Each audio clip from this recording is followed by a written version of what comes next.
This is KGW News at 5. And welcome to KGW News at 5 o'clock. I'm Dan Haggerty in for Laurel tonight. Our big stories tonight focus on the coronavirus pandemic. So let's begin with today's numbers. The state reported more than 1,300 new cases today. Oregon continues to see more than 1,000 new coronavirus cases each day.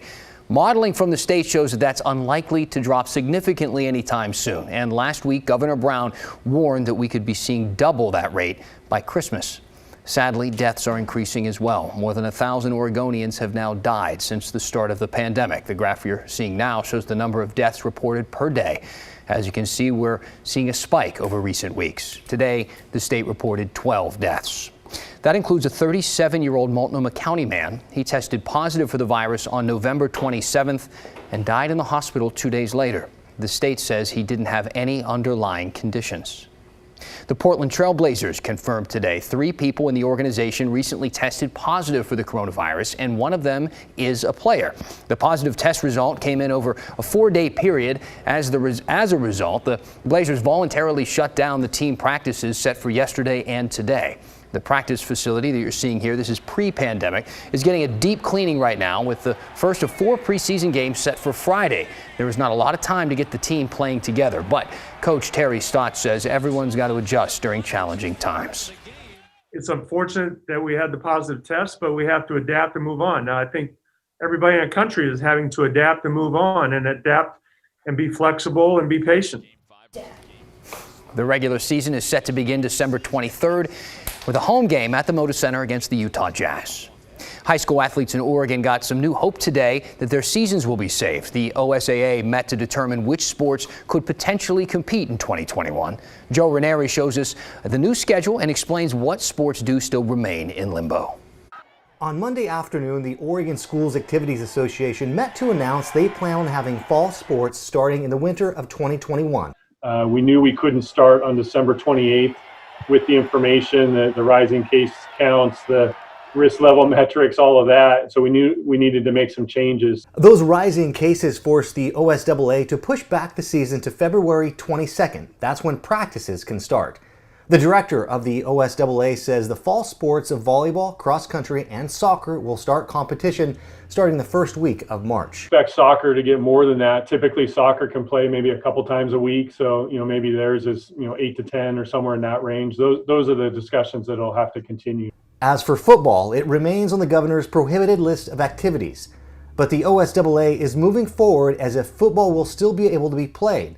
It's already on their revised schedule for 2021 and runs 6 weeks starting in February. Many schools are already having workouts to prepare for a season they hope to have. We've been going just twice a week for about an hour. Masks, social distance, 6 feet apart. Those have been going well. One of those schools is Westland High School. Head coach Chris Miller tweeted this out, showing that they haven't had any cases over the last several weeks. Just holding out on that hope that we're going to be able to play, and now finding out that we probably will be able to play is exciting. Some seniors like Zach Holmes are just thankful they still have a future on the field. Enough to have, a list of 7 different schools, but 7 different great schools to choose from, and I'm very excited about that. Some will play for their futures, others for the memories, but getting any games in still depends on what happens with the number of COVID cases. It may be a situation, certainly fans at best would be limited. There may be situations where we're not able to have fans just based on the numbers. Joe Ranieri, KGW News. More help is on the way for Portlanders struggling financially because of the pandemic. The city of Portland will give out another round of cash cards. There are 4,000 gift cards with $500 each. It will take about 4 weeks for money to be distributed, so it will come after the holidays. When the city did this previously, there was huge demand and the applications filled up pretty quickly. It's a lottery this time, so all applicants get an equal shot. Mayor Ted Wheeler said the strategy does have some flaws, but it's about prioritizing getting people money as soon as possible. Given that these are CARES dollars and we are required to distribute these dollars prior to December 31st, we're also thinking about how to do it as quickly as possible. So we want to make sure on one hand we get it to the people with the highest need, those households that are struggling the most or people who've been directly economically impacted by COVID, including being laid off from their jobs. And we also want to do it as quickly as possible.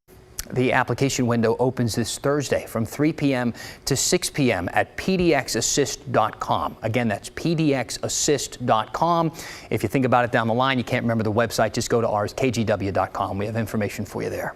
Now, as cases surge, school reopenings look further and further off. And as more people need testing, that means long lines and hours-long waits. KGW's Pat Doris has more. The lines at the Hillsborough Stadium sometimes seem to go on forever. This is one of the mass testing sites set up by Oregon Health Sciences University. The first 2 hours reserved for OHSU patients and employees, then the public. But if you are a Legacy or Kaiser or Providence patient, they'll tell you to go find their testing sites. And you have to meet the criteria for getting tested here. Still, the location is extremely popular. Sometimes the wait takes 4 hours.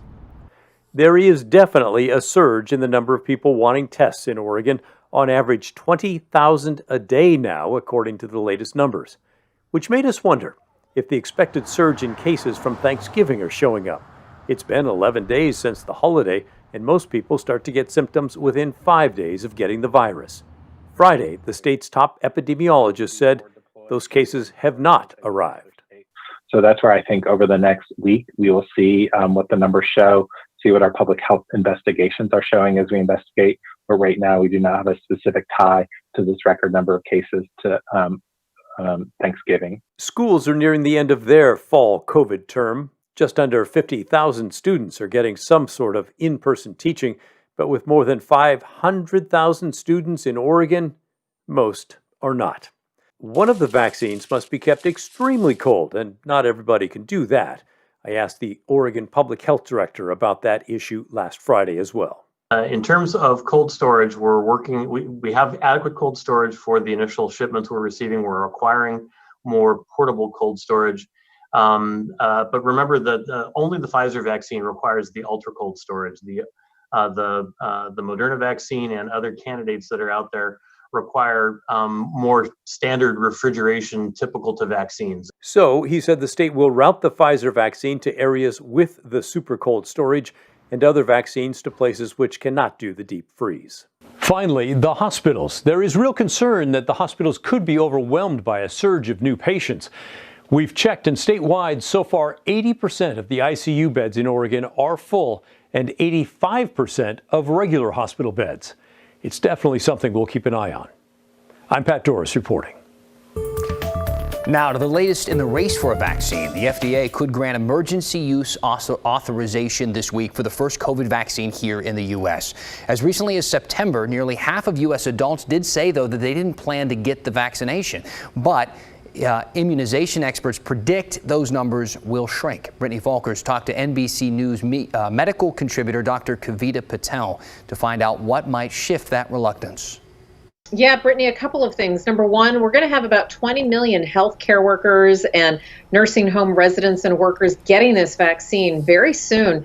And we will be living proof about what the vaccine can do, what its promises. Second, I think that's critical is that getting this vaccine gives you a little bit of sunlight into the future. We would still need to wear masks because we don't know if we can give the virus to someone else. But imagine, Brittany, the relief that comes when you think about the risks and not worrying so much about getting as sick from COVID-19. For those reasons, I think we'll see a lot more uptake than we had anticipated. Patel says transparency is key in encouraging Americans to get the vaccine. When it comes time for the wider public to get this vaccine, she says you should have a list of questions ready for your primary care physician. For the latest in the race for the vaccine, tune in tonight to Nightly News with Lester Holt at 5:30. With 1 week to go now until Washington State's 4-week freeze ends, restaurants are concerned if they're going to make it that long. The vast majority have followed Governor Inslee's rules, but one Longview restaurant did decide to open its doors to in-person dining. Devin Haskins spoke with restaurant owners about the ongoing impacts from state regulations. At Stuffy's 2 restaurant in Longview, business has picked up more in the last 24 hours than it has in the past few weeks. Been very good. It's been one of the busiest days of our life. Yeah. And we did more even being open full yesterday. they were here to support us. The restaurant opened up their dining room on Sunday, defying Washington state COVID regulations that bans in-person dining.